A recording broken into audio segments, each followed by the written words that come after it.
नमस्कार मित्रांनो, दुपारची वेळ आहे. साधारण 2-1 वाजलेले आहेत आणि मी निघालो आहे मोकळ्या वातावरणात. कारण काल थोडं लांब गेलो होतं फिरायला, त्याच्यामुळं आज थोडा लेट उठलो. त्याच्यामुळं मला पण टगमग नाही.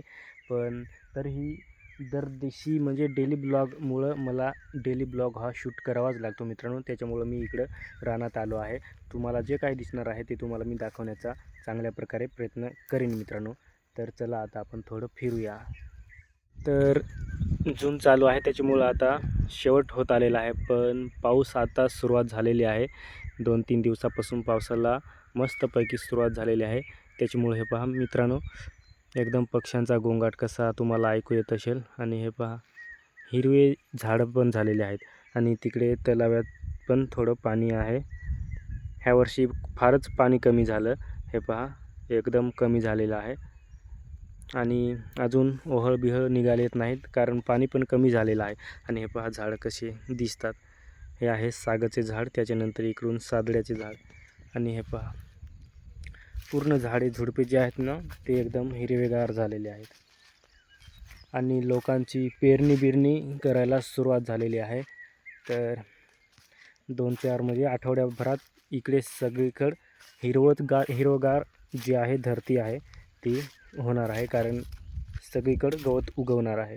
तर हे पहा, अशा प्रकारे हे नेचर दिसतंय तुम्हाला.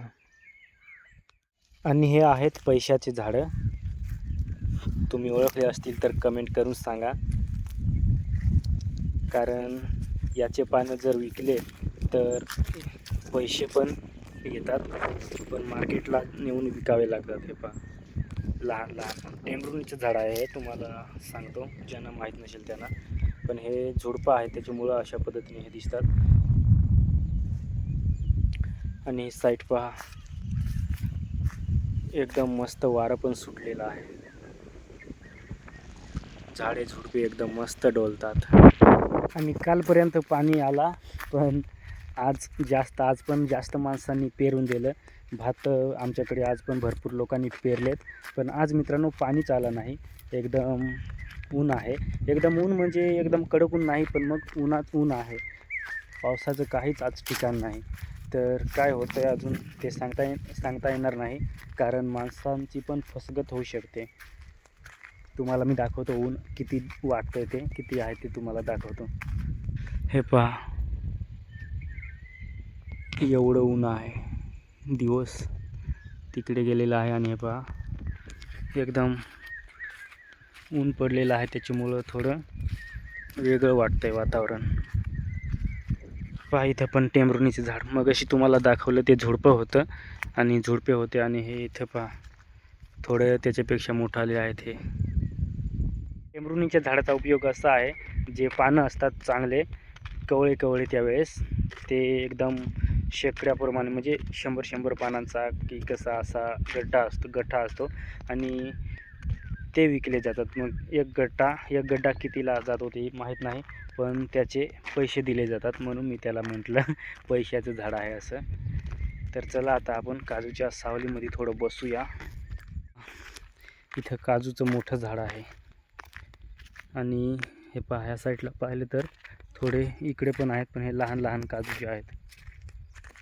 तर ह्या ठिकाणी आपण जाऊया मस्तपैकी काजूच्या सावलीमध्ये थोडं बसण्यासाठी. इकडे पहा, हे पहा डहाबिहा लोकांनी पेरून दिलेले आहेत.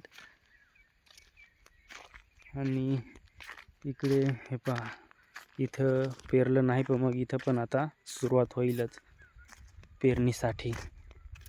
आणि हे पहा झाड काजूचं एवढं मोठं, एकदम मस्त दिसतंय हिरवगार. त्याचं खोडच तर एवढं मोठं आहे मित्रांनो. पहा, भरपूर मोठा आंबा आहे काजूचा हा. आणि इकडे पालव कसा दिसतो पहा, एकदम जमिनीला ठेकायला आलेला आहे. तर इथं थोडं आता विश्रांती घेतो, थोडं बसतो मित्रांनो. एकदम थोडं मन पण वेगळं, म्हणजे आळस आलेला आहे, पण तरीही ब्लॉग शूट केला. छोटासा ब्लॉग कसा वाटला कमेंट करून नक्की सांगा. जो कोणी नवीन असेल त्यांनी चॅनेलला सबस्क्राईब करा. तर मित्रांनो आजच्या ब्लॉगमध्ये एवढंच. जय हिंद, वंदे मातरम.